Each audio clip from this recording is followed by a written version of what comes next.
गुरुजी, शादी के 5 साल तक तो हमने इंतजार करा कि बच्चा हो जाएगा। डॉक्टरों को दिखाया, डॉक्टरों के अनुसार उन्होंने कहा कि बच्चेदानी में 2 गांठ, बच्चेदानी में 2 गांठ है, जिसका इलाज हमने धमतरी में भी कराया, रायपुर में, पर गांठ समाप्त नहीं। डॉक्टर ने कहा कि ऑपरेशन करना पड़ेगा, तब हो सकता है कि तुम्हारा गर्भ निकले। रायपुर के डॉक्टरों ने बच्चेदानी को कहा कि संतान का चांस मत लेना, क्योंकि गर्भाशय में 2 बच्चा खेल नहीं रहा। हम ऑपरेशन के लिए फिर भी तैयार हो।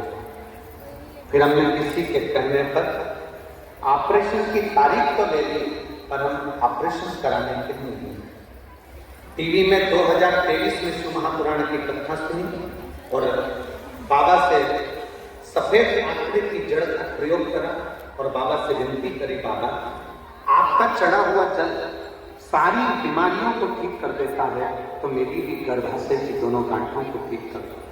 जल पीना प्रारंभ करा, सफेद आंकड़े की जड़ भी बांधी और बाबा की कृपा से गर्भ ठहर गया। और गर्भ ठहरा तो 18 जनवरी 2024 को मेरे गर्भाशय एक बच्चे ने जन्म लिया और दोनों गठान भी नहीं निकली और बाबा की ऐसी कृपा हुई। अगर बच्चे को लेकर आई हो तो आ सकते। अगला पत्र, मेरा नाम अंजू साहू है, पति हेमंत साहू। ये तो अगला पत्र है, मैं धमतरी की रहने वाली हूँ, ज्योति निर्मल कर। मेरे पति का नाम है लोकेश निर्मल कर। कहीं बैठी हूँ और बच्चे को लाई हूँ तो लेकर आ सकते। शादी को 12 साल हो गए थे, गर्भ नहीं ठहर रहा था। तब बहुत सारे हॉस्पिटल में दिखाया, पर कोई अंतर नहीं आया। गुरुदेव, तब हमने सफेद आंकड़े की जड़ का प्रयोग, पशुपतिनाथ का प्रयोग किया और बाबा की कृपा से 31 मार्च 2024 को बच्चे ने जन्म लिया। मैं बाबा को धन्यवाद देने आई हूँ, जो 12 साल के बाद, 10 साल 12 साल। अगला पत्र, मैं चंपा राठौर, पति श्री शंकरलाल राठौर, ग्राम सामतपुर, जिला अनूपपुर, मध्य प्रदेश के निवासी हूँ। गुरुदेव, कहीं बैठी हूँ तो अपने बच्चे को ला सकते। मेरे शादी को 10 साल हो गए थे। डॉक्टरों के हिसाब से मैं कभी मां नहीं बन सकती थी, क्योंकि मेरे बच्चेदानी में गर्भाशय में सूजन थी। गुरुदेव,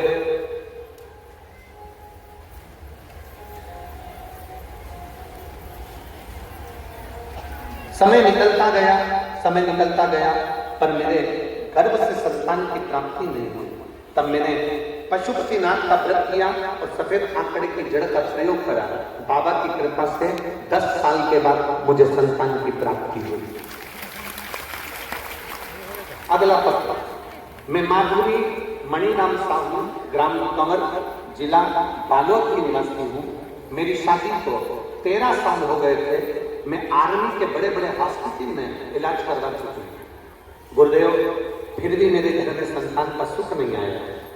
बड़े बड़े हॉस्पिटल में इलाज कराने के बाद जब मैंने सफेद आंकड़े की जड़ का प्रयोग और पशुपतिनाथ का प्रयोग करा, तो 14 साल बाद 27 जून 2023 को मेरे घर में बच्चे ने जन्म लिया। मैं बाबा को प्रणाम करती हूँ। जरा विचार करिएगा। मोतीलाल सोनी, उम्र 45 वर्ष, रिसाई पारा, धमतरी की निवासी।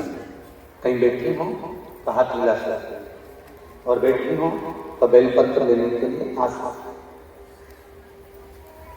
मेरा नाम पुष्पा सोनी,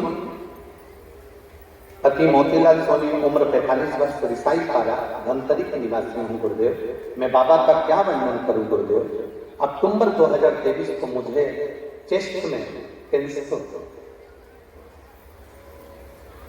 मुझे स्तन कैंसर हुआ, चेस्ट का कैंसर हो गया। गुरुदेव, पता चला डॉक्टर के हिसाब से तो मुझे थोड़े से दिन दिए गए, क्योंकि वो 4th स्टेज पर पहुंच चुका था। थोड़े से दिन, पर मैंने हिम्मत नहीं हारी। मैं आपको नहीं सुनती थी। पहली बार मेरे घर के लोगों के कहने पर मैंने टीवी चालू करी और आपकी कथा सुनना प्रारंभ करी। पशुपतिनाथ का व्रत मैंने करना प्रारंभ करा, बाबा से विनय करना प्रारंभ करी। प्रतिदिन शंकर को चढ़ाया हुआ जल पी लेती थी। डॉक्टर ने तो मुझे थोड़े से दिन जिंदा रहने के दिए थे, पर मेरे बाबा ने ऐसी कृपा करी, आज साल भर से ज्यादा हो गया और बाबा की कृपा से मैं केवल जल और बाबा की बेलपत्र के बल पर आज मैं पूर्ण तरह से ठीक दिख रही हूँ। ये शिव की कृपा। इलाज कराओ, डॉक्टर को भी दिखाओ, डॉक्टर की दवाई दिखाओ, पर साथ में शंकर के ऊपर भरोसा। डॉक्टर शिव का एक रूप होता है, इसलिए डॉक्टर की दवाई खाना भी जरूरी है, औषधि खाना जरूरी है, जांचें कराना जरूरी है, पर साथ में शंकर को एक लोटा जल चढ़ाना भी जरूरी है। अपने विश्वास की मूलता रखना चाहिए। एक लाइन अच्छी लिखी है, आप और सब मिलकर गुनगुनाते हैं।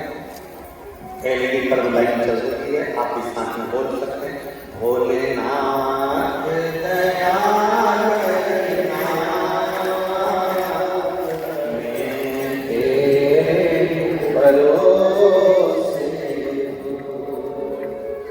मेरे बाबा दयाल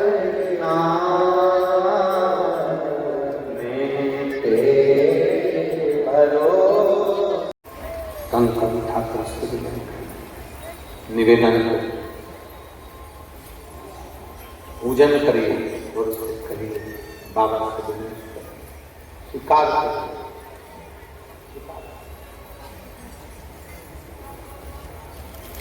लाखों के दुखड़े तू हर गया, में होती है क्या? नहीं। चींटी सर्प के डर में होती है, साबुन के डर में नहीं। चींटी जाती है तो डब्बा कितना भी बंद करके रख लो, चींटी हमेशा शक्कर और गुड़ के डब्बे में मिठाई देती है। कुछ तो किसी भी धर्म में, किसी दूसरे धर्म में जीव का आदर करना नहीं सिखाया कि अरे ये मर जाएगा इसको दुख होगा, ये कट जाएगा इसको तकलीफ होगा। केवल एक सनातन धर्म ऐसा है जिसमें एक छोटी सी चीटी को भी अगर कष्ट होता है तो हम कहते हैं कि पाप लग जाएगा, भगवान दुखी हो जाएगा, क्योंकि जीव में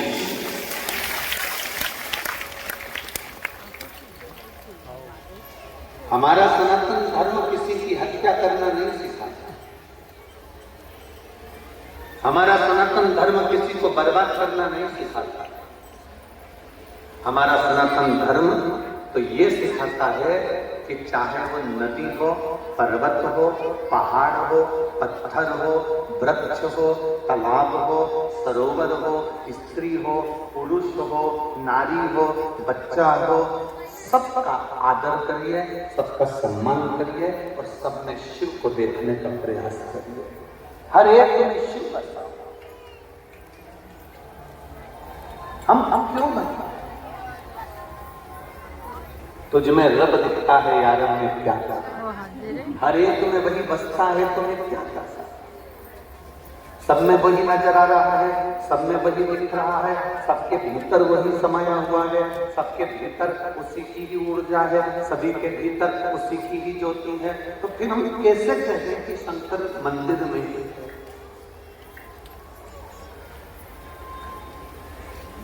मेरी जीजियों, मेरे जीजाओं, मेरी माताओं, मेरी बेटियों, मेरे जीजाओं, मेरे भाई, मेरे बेटी बेटाओं से निवेदन है, आप एक लोटा जल लेकर जब शंकर जी के मंदिर में जाते हो ना, शिव के मंदिर में जब एक लोटा जल लेकर पहुंचते हो ना, तो ये मानकर चलना कि तुम्हारे मन में अगर आ गया कि मुझे एक लोटा जल शंकर के मंदिर में चढ़ाना है, तो समझ लेना कि अब शंकर जी ने सोच लिया कि तेरा दुख मिटाना है, इसलिए अपने मंदिर तक तुझे बुलाया। तेरा दुख समाप्त करना है, इसलिए तुझे मंदिर पर बुलाया।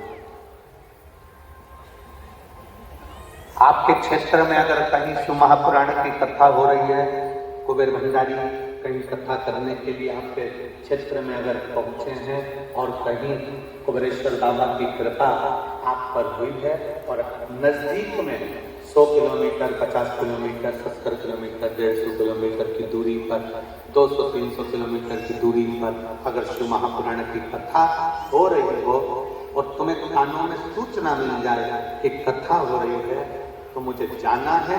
और अगर कथा के मंडप तक अगर पहुंच जाओ तो समझ लेना कि शंकर को तेरा दुख काटना है, इसलिए तेरी तकलीफ को काटना है, तेरे कष्ट को मिटाना है, इसलिए शिव ने आया तुझे खींच कर कथा के मंडप तक, तुझे खींच कर कथा तक। और कृपा न हो जो